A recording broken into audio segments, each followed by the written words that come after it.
बहुत सारी चीज़ें चाहिए रहती है जब आप इंडिया से यूएस जाने का सोचते हैं. There is exams, there is applications, there is counsellor, visa.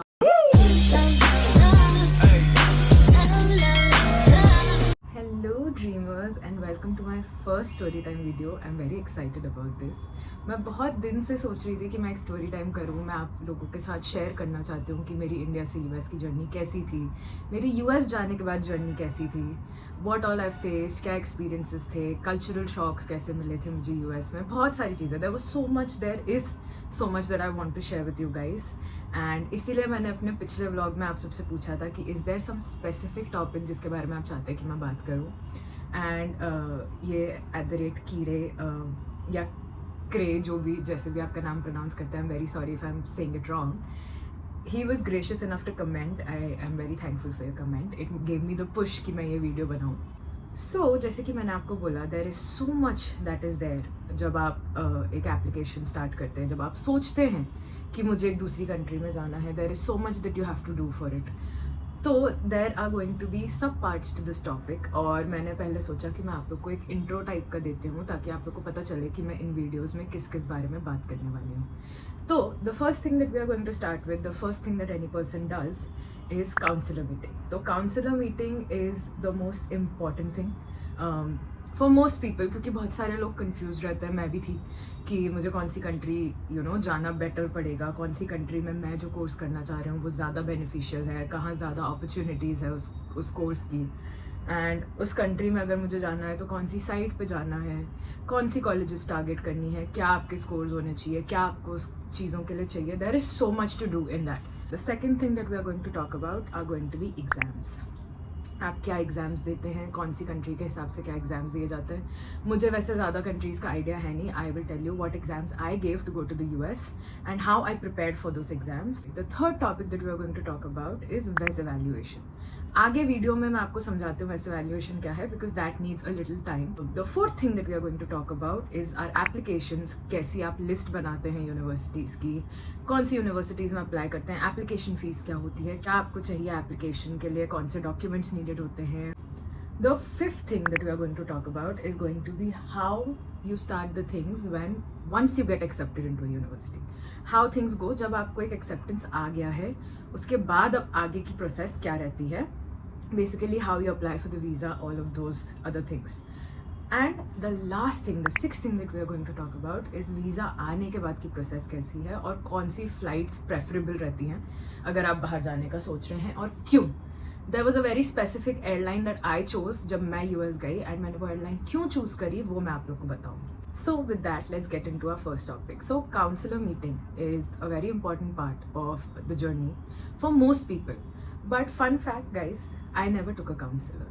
मैंने एक काउंसलर के साथ 2 मीटिंग करी and the third meeting I drop the counsellor because मुझे वो नीड नहीं लगी काउंसलर की. It is presumptuous, it was a tough journey. आप ऐसा बोलेंगे कि अरे आप तो सोच रही हैं आप पूरा काम खुद से कर लेंगी. तो गाइज मैंने किया पूरा काम खुद से. एंड फन फैक्ट नंबर 2, मैंने 100% स्कॉलरशिप पे अपना मास्टर्स किया है यूएस में विदाउट अ काउंसलर. सो ये मैंने कैसे किया, क्यों किया, क्या हुआ था, that needs a very separate video because that is a whole other topic. But why a counsellor meeting is important initially is because अगर आप बहुत ज़्यादा कन्फ्यूज हैं कि आपको कौन सी कंट्री में जाना है, कौन सी डिग्री परस्यू करनी है, वो आपके लिए अच्छी रहेगी कि नहीं, वहाँ कंट्री की इकोनॉमी कैसी है, आपको वर्क करने मिलेगा कि नहीं. बिकॉज जब आप इतना पैसा एक कंट्री में जाने में लगा रहे हैं तो आपको रिटर्न ऑफ इन्वेस्टमेंट तो चाहिए उस चीज़ पे. आप ऐसा तो नहीं करेंगे कि आप एक कंट्री में पढ़ के वापस आ जाते हैं. So the most important thing is आप काउंसलर के पास जाएंगे, वो आपसे पूछेगा कि आपने कौन सी डिग्री करी है अभी तक, आपके मार्क्स क्या है, उस बेसिस पे आपको किस कंट्री पे जाना है. देन ही विल और she will guide you accordingly. Fun fact number 3, मेरे काउंसलर ने जब फर्स्ट डे मैं उससे मिलने गई थी अपने पेरेंट्स के साथ, मुझे मेरे 12th के मार्क्स देख के ये बोल दिया था कि आपको तो कोई यूनिवर्सिटी एक्सेप्ट नहीं करेगी यूएस में. एंड गाइज मेरा जो हार्ट फेल हुआ था उस समय. पेरेंट्स एक तरफ बैठ के मुझे घूर रहे हैं और मैं ऐसे क्या क्या बोल रहे हैं आप. बट एनीवेज मैं अब यूएस में बैठी हूँ, सब फिगर आउट हो गया, लाइफ हो गई chill, everything is chill. So not everything that the counsellor says is true, not everything has to be believed. And that is why at there was a point जब मुझे ऐसा हो गया था कि काउंसलर तो मुझे डीमोटिवेट ज़्यादा कर रहा है मोटिवेट करने से. So there is no point of having a counselor. So let's get into the second part. So how I dropped my counselor is going to be, you know, somehow going to add up in the later topics. तो अभी के लिए मैं आप लोग को बताती हूँ कि एग्जाम्स क्या दिए थे और क्यों. US majorly has 2 important exams. एक होता है आपका जनरल सिलेक्शन एग्जाम और एक होता है आपका English proficiency exam. So English proficiency exam में आपके पास 3 ऑप्शंस रहते हैं. There is TOEFL, IELTS and Duolingo. A lot of universities do not accept Duolingo or they do not like Duolingo. तो Duolingo I don't prefer. But IELTS और TOEFL में से आप कोई भी एक चूज़ कर सकते हैं. मैंने पर्सनली TOEFL लिया था. क्यों? बिकॉज इंग्लिश के एग्जाम्स में 4 सेक्शंस होते हैं. Reading, writing, speaking, listening. ठीक है, बाकी सब सेक्शंस ठीक है, बट जो स्पीकिंग सेक्शन है जहाँ वो ये देखना चाहते हैं कि how well you speak English, IELTS में इन पर्सन होता है. You get interviewed by people and they check कि आप अच्छी इंग्लिश बोल पा रहे हैं कि नहीं. बट टॉफल में वही चीज़ कंप्यूटर पे आप हेडफोन्स के आपके माइक के अंदर बोल के रिकॉर्ड कर लेते हैं एंड दैट्स इट. सो मुझे ऐसा था कि मैं किसी के सामने बैठ के अगर ये एग्जाम दूंगी तो हो सकता है आउट ऑफ नर्वसनेस मैं ये चीज़ बिगाड़ दूँ. बट आई हैव कॉन्फिडेंस कि अगर मैं खुद में बैठ के ये चीज़ करूँ टॉफल के एग्जाम में जैसे होता है तो I will be able to do it. TOEFL is scored out of 120 and I scored 115 in TOEFL. And I never prepared for TOEFL. मैंने अपना पूरा टॉफल अपने दूसरे एग्जाम के बेसिस पे किया था. And IELTS is scored out of 10, जिसमें से अगर आप 7 से 7.5 से ऊपर ले आए तो दैट इज कंसिडर्ड गुड. और टॉफल में भी अगर आप 100 से ऊपर ले आए out of 120 it is considered good. तो मैंने टॉफल दिया एंड मैंने प्रिपेयर क्यों नहीं किया? Because on the other hand the second exam that you have to give, the subject exam, is either GRE और GMAT. अगर आप MBA या मैनेजमेंट टाइप के कोर्सेज कर रहे हैं तो आप जनरली GMAT प्रेफर करेंगे.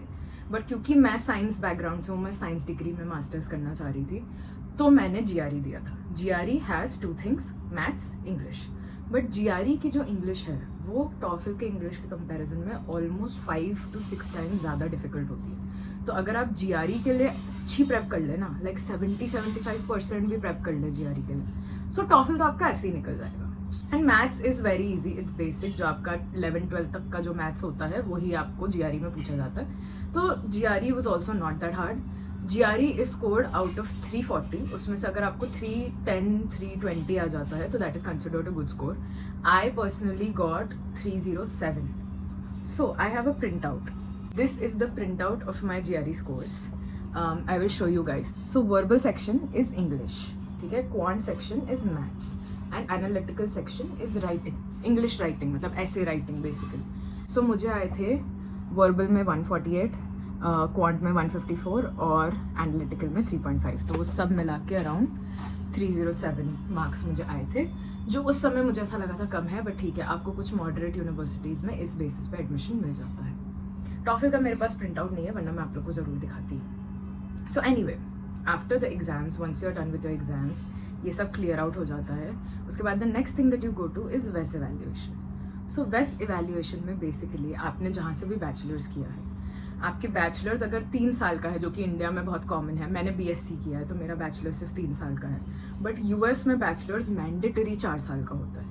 तो टू सी कि आपकी डिग्री वहाँ की डिग्री के हिसाब से इक्विवेलेंसी रखती है क्या, वरना अगर आपके पास इक्विवेलेंसी नहीं होती तो आपको 1 साल और कोई डिप्लोमा टाइप का कोर्स इंडिया में करना पड़ेगा जाने से पहले. सो लकीली वेस इवैल्यूएशन ये ऐसा एक वेबसाइट है जहाँ आप जाते हैं और वहाँ जाके आप अपनी ट्रांसक्रिप्ट्स और सब उसमें अपलोड करते हैं, अपनी मार्कशीट्स हर सेमेस्टर की, बैचलर्स की, और फिर वो इवैल्यूएट करके आपको दे देता है और वो इवैल्यूएशन हर यूनिवर्सिटी में एक्सेप्ट होता है.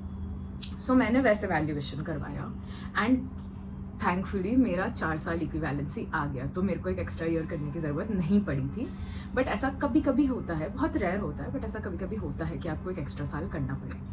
सो आफ्टर योर वेस evaluation the next thing that you have is applications और यूनिवर्सिटी की लिस्ट. सो लोग जनरली काउंसलर्स क्यों करते हैं? बिकॉज काउंसलर्स उन्हें ये यूनिवर्सिटी की लिस्ट बनाने में हेल्प करते हैं. तो मैं जब अपने काउंसलर के पास गई थी लिस्ट बनवाने, after the exams and everything happened, मैं जब उनके पास लिस्ट बनाने गई, उनने मेरे GRE के स्कोर देख के फिर से मुझसे यही कह दिया कि अरे ये स्कोर में तो तुम्हें कोई यूनिवर्सिटी नहीं मिलेगी. आई वाज लाइक भाई आप मेरे को इतना नीचे क्यों करा देते हो? बट ही वॉज लाइक ठीक है, हम आपको कुछ 10 यूनिवर्सिटीज़ का लिस्ट बना के देंगे. And I was like okay. फिर एप्लीकेशंस, लाइक एप्लीकेशंस आप खुद भरेंगे, अगर आपको कुछ डाउट्स है तो फिर आप मेरे पास आइए. एंड आई वाज लाइक ठीक है, फिर मतलब मुझे ही भरना है. एंड इज़ लाइक या आपको ही भरना है. And I was like okay then visa. And is like visa भी स्लॉट्स हम आपको पूरा सब भर के दे देंगे, बट फिर आप ही स्लॉट्स देखेंगी, एक्चुअली भरेंगी भी आप ही. आई वाज लाइक ओके, तो फिर जब मैं ही पूरा काम कर रही हूँ. And then he charged me 50,000 for just making that list, और ये फालतू चीज़ है. एंड आई वाज लाइक एक सेकेंड, जब काम पूरा मुझे ही करना है तो मैं आपको पैसे क्यों भरूँ. And I told my father, I was like नहीं, मुझे नहीं चाहिए काउंसलर. एप्लीकेशन भरना है ठीक है, मैं यूट्यूब देख के भर लूँगी. And very graciously, very gratefully I had an uncle जो यूएस में बहुत साल रहे थे, जो अब इंडिया शिफ्ट हो गए थे, और उन्होंने मुझे बहुत कॉन्फिडेंस दिया कि बेटा तुम खुद से ट्राई करो, पूरा एप्लीकेशन भर लोगी, ऐसा कुछ डिफिकल्ट नहीं होता. एंड अगर तुम्हें कुछ समझ नहीं आ रहा तो come to me, I will tell you. सबसे okay great. So I went ahead and did everything without a counsellor guys. I have after that point I never took a counselor, and I'm very happy that I didn't, because वो जो एक 50,000 बचते हैं ना आपके, वो 50,000 का बहुत वैल्यू है भाई. in the journey of filling out your applications and in the journey of going to the US आपका इतना खर्चा होता है. okay wait for that, let's list out कि आपका क्या क्या खर्चा होता है. सो अब जैसे अब काउंसलर का तो मैंने आपको बताया कि 50,000 काउंसलर ले लेगा, ठीक है, और भी ले सकता है, डिपेंड्स. अब जैसे मैं जिस काउंसलर के पास गई थी उसने 50 बोला. I have heard people who have paid 1 lakh और 1.5 lakh to counsellors, which just is mind blowing. मैं मान ही नहीं पाती कि लोग इतना पैसा काउंसलर को दे रहे हैं.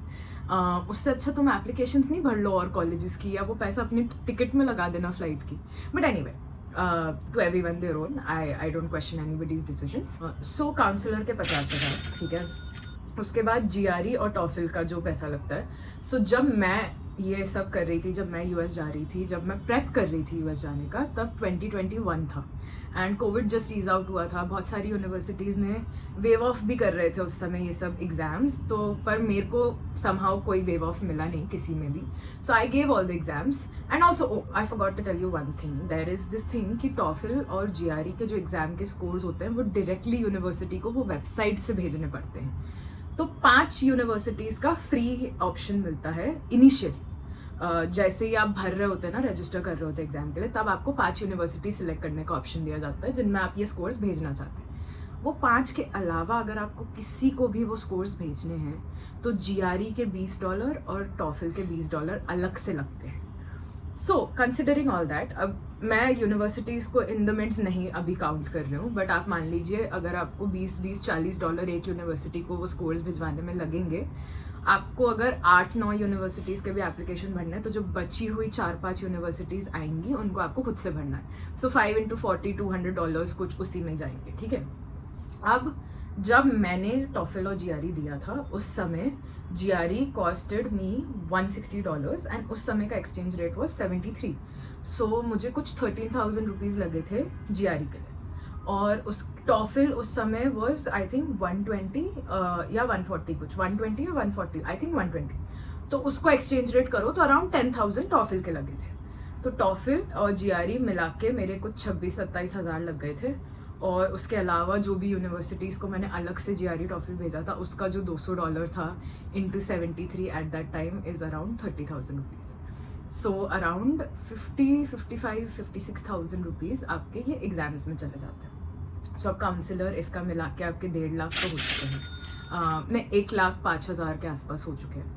अब उसके बाद वेस इवैल्यूएशन आता है. तो वेस इवैल्यूएशन उस समय पे था 180 या $185 का. एक्सचेंज रेट लगा के मुझे कुछ 20-21 हज़ार लगे थे वेस इवैल्यूएशन करने के.